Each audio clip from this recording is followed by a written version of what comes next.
Bueno, pues hoy os traigo otro nuevo vídeo sobre cuál es el criterio de signos que hay que aplicar a las fuerzas cuando tenemos un problema de plano inclinado o bien de poleas. Es muy sencillo este tipo de problemas, son bastante mecánicos. Lo único que tenéis que tener en cuenta es precisamente el criterio de signos. Es muy importante dibujar el problema, siempre lo primero que hay que hacer es dibujar el problema, ya sea de plano inclinado, ya sea de poleas, y una vez dibujado el problema, dibujar, pintar, expresar las fuerzas que actúan sobre el objeto. En este caso, si se trata de un plano inclinado, por ejemplo, podría ser un ejercicio en el que un cuerpo desliza sobre un plano inclinado hacia abajo. Pues el cuerpo está sometido a tres fuerzas: al peso, a la normal y a la fuerza de rozamiento. ¿Vale?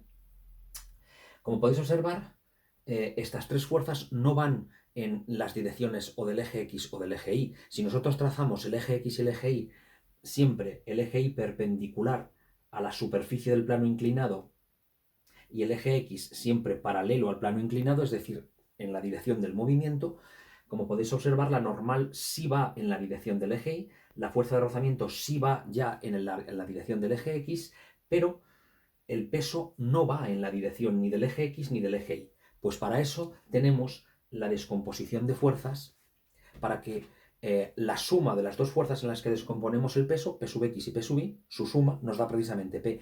Ya aprendimos en un vídeo anterior por qué es importante descomponer una fuerza en sus componentes cartesianas. Descomponiendo P en sus componentes P sub Y y P sub X, logramos que ahora P sub y P sub X sí vayan en las direcciones de los ejes X e Y, y ahora podemos sumar las X con las X y las Y con las Y. Fijaos, aquí lo más importante, lo que soléis fallar muchas veces, es en esto. ¿Cuánto es P sub X y cuánto es P sub Y? Pues fijaos, si nos damos cuenta que el ángulo del plano inclinado es este de aquí, y por semejanza de triángulos, este también es el ángulo alfa, este ángulo y este ángulo son iguales. Pues fijaos, P sub I está al lado del ángulo, es contiguo al ángulo, adyacente al ángulo, irá con el coseno. Mientras que P sub I es opuesto al ángulo, fijaos, es P sub I, que es este vector, que es lo mismo que este lado del triángulo, está opuesto al ángulo. Por tanto, irá con el seno. Vamos a expresarlo. Sería P sub X sería P por el seno de alfa. Recordad que P sub X está opuesto al ángulo, esto es P sub X, y es opuesto al ángulo, y por tanto va con el seno. Es decir, ¿cuánto vale P? Pues masa por gravedad por el seno del ángulo, y ya hemos calculado P sub X. ¿Cuánto valdrá P sub Y?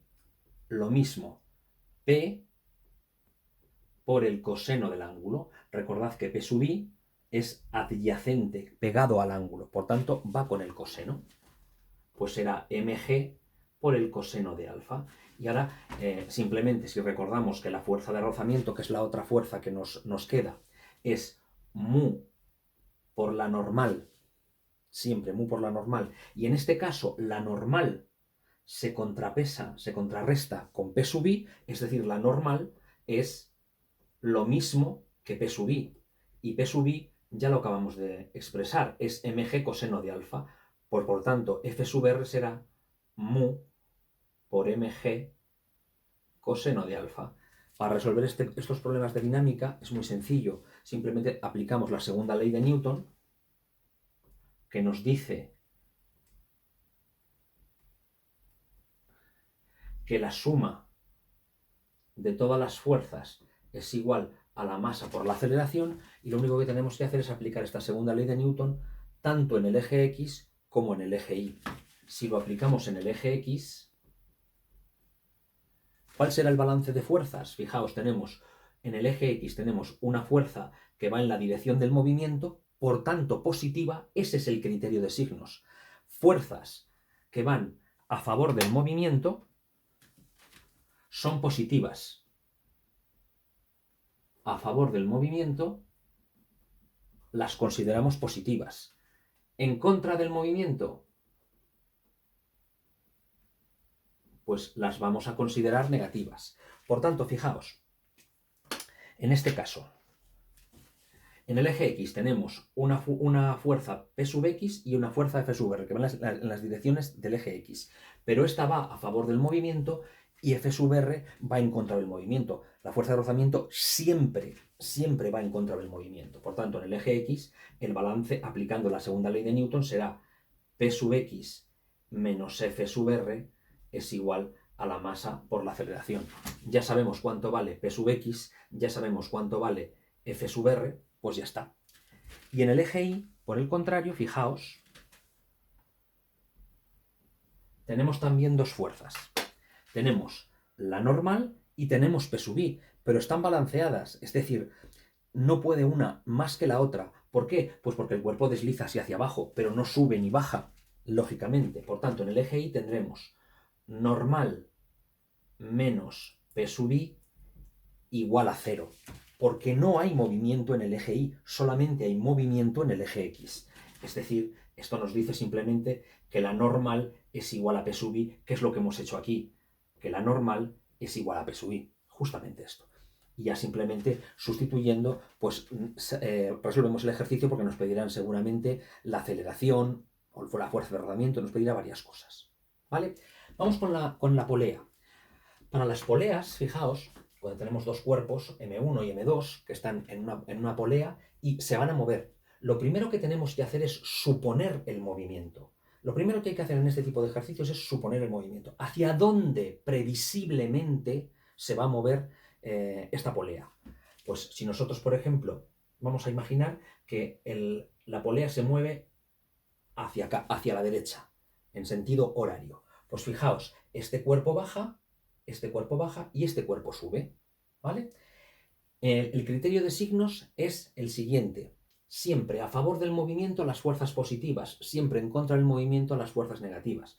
Por tanto, si aplicamos la segunda ley de Newton a cada uno de los cuerpos que pende de la polea, vamos al cuerpo 1.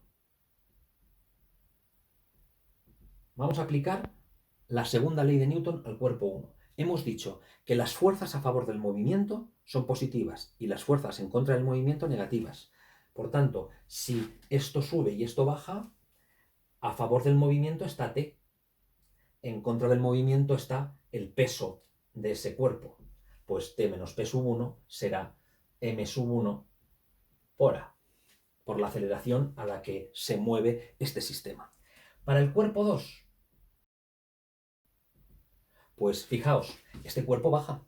Por tanto, P sub 2 va a favor del movimiento, pero T se opone al movimiento. Luego P sub 2 será positivo y T será negativo. M sub 2 por A. Tenemos un bonito sistema de dos ecuaciones con dos incógnitas que se puede resolver mediante cualquiera de los métodos matemáticos que conocéis perfectamente. Igualación, sustitución o reducción. Yo, desde luego, siempre aconsejo que el de reducción es muy sencillo. Simplemente sumando estas dos ecuaciones, si las sumamos las dos, t menos p sub 1 más p sub 2 menos t, las t se van. ¿Y qué me queda? Pues p sub 2 menos p sub 1 es igual a m1 más m2